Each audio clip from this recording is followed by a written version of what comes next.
Good morning my family, তোমরা সবাই কেমন আছো? আশা করি তোমরা সবাই ভালো আছো, আমিও ভালো আছি। তো এইটা হলো শুক্রবারের ব্লগ।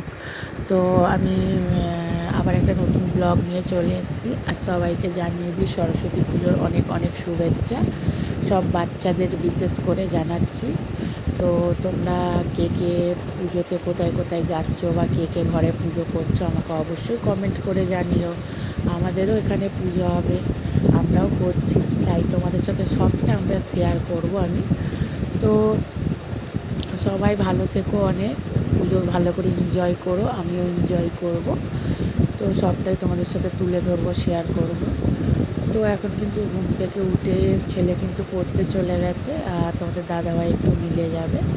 আমি ওই জন্য তাড়াতাড়ি করে স্নান টান করে মানে কাপড় টাপড় শুকো দিয়ে নিচে চলে এসেছি, চা পা করে দিলাম তোমাদের দাদাভাইকে, তোমাদের দাদাভাই খেয়ে গেল। এবার আমি ঘরের কাজ করব, যেহেতু আজকে ছেলেকে আমাকে স্কুলে দিতে যেতে হবে, ওই জন্য আমি একটু তাড়াতাড়ি করছি। তো বিছনা গুছিয়ে নিয়েছি দেখতেই পেলে। এখন কালকে ধোয়া কিছু বাসন আছে, সেগুলো আমি গুছিয়ে নেবো। গুছিয়ে নিয়ে তার মধ্যে ছেলেকে আনতে যাব, ছেলেকে এনে খাইয়ে দেবো। দেখতেই পেলে আমি তোমাদের সাথে কথা বলতে বলতে আমি কিন্তু ছেলেকে নিয়ে চলে এসেছি। তো ছেলেকে এখন খাইয়েও নিয়েছি, এখন ছেলেকে রেডি করে নেবো। রেডি করে এখন তারপরে ছেলেকে আমি যাব দিতে। তো আমি যাব আমার মেসো শ্বশুরের সাথে। এখন মেসো শ্বশুর চলে এসছে, নিচে দাঁড়িয়ে আছে। তো আমি চলেও এসেছি স্কুলে, আমি কিন্তু স্কুলে দিয়েও দিয়েছি। দিয়ে আমি এখন এখানে বসে রয়েছি, কারণ আমার ভাইকে আমাদের মানে ছোটো দেওরকে আমার মা মেসো আনতে গেছে।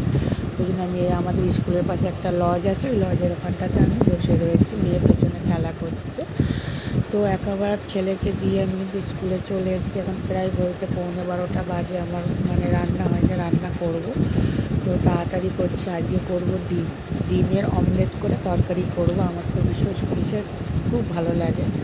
আর তোমাদের দাদাভাইয়ের কিন্তু এই তরকারিটা ভালো লাগে না, কিন্তু মাঝে মধ্যে করি যাতে একটু খাই। তো একবার ডিমটা ভাজা হয়ে গেছে, এদিকে আলুও সেদ্ধ করে নিয়েছি। আর নতুন আলু একটু প্রেশারে সেদ্ধ না করলে আমার আবার পোষায় না। তো এখন ডিমের ঝালটা বসিয়ে দিয়ে দেখতেই পাচ্ছ, লাল লাল তরকারি, বেশ ভালো লাগে। এটা কিন্তু গুঁড়ো লঙ্কার না, এটা আমি কাশ্মীরি গুঁড়ো লঙ্কা দিয়ে একটু কালার করি। আর আমি কাঁচা লঙ্কা ইউজটা করি, কারণ আমার ছেলে মেয়ে খায় বলে আমি ওই জন্য আমি গুঁড়ো লঙ্কাটা ইউজ করি না, খুব কম। মাংস যেদিনকে করি সেদিনকেই করি। তো একেবারে কিন্তু ছেলেকে তোমাদের দাদাভাই নিয়ে চলে এসছে, খাওয়া দাওয়াও কিন্তু আমাদের হয়ে গেছে। তো আমি ছাদ থেকে কাপড় টাপড় পেরে নিয়ে এসে না, আমার কোনো ভীষণ পরিমাণে ময়লা হয়েছে, ওই জন্য ভালো করে একটু পরিষ্কার করে নিচ্ছি।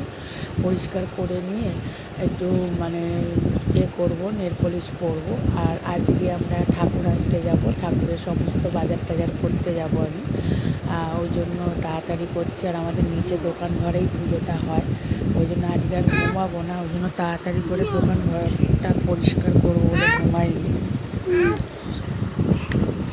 তো দেখতেই পারলে আমি কিন্তু রেডি হয়ে গেছি। আমি কিন্তু এবার বেরিয়ে পড়বো, ছেলেকে পড়তে দিয়ে আমরা যাবার চলে এসেছি আমরা ইচাপুর বাজারে।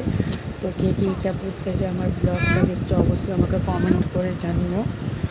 কমেন্ট করে অবশ্যই আমাকে জানিও। আর এখান থেকে কোন ঠাকুরটা আমরা নিলাম অবশ্যই তোমাদেরকে পরের ব্লগে দেখাবো। তো আমরা অনেক ঠাকুর দেখেছি, ঠাকুরের প্রচুর পরিমাণে দামও বলছিল। তো তার মধ্যে আমরা একটা ঠাকুর চয়েস করে নিয়েছি, সেটা তোমাদেরকে দেখাবো এর পরের নেক্সট ব্লগে। তো অনেকগুলো ঠাকুর দেখেছি, তো দেখতেই পাচ্ছ এদিক ওদিক দেখিয়ে নিচ্ছি। তো এই যে এইটা মানে আমার মাস শাশুড়ি, অনেক ব্লগ এই মাস শাশুড়িকে আমার দেখেছো। তো দেখতেই পারলে আমাদের কিন্তু ঠাকুর নেওয়া হয়ে গেছে, এবার আমরা বাড়ির দিকে রওনা দিচ্ছি। তো ভিডিওটা বেশি বড় না করে এখানেই শেষ করলাম। ভিডিওটা যদি ভালো লেগে থাকে তাহলে একটা ছোট্ট করে লাইক, শেয়ার, কমেন্ট আর সাবস্ক্রাইবার করতে ভুলবে না। দেখা হচ্ছে একটা নেক্সট ভিডিও। সবাই ভালো থেকো।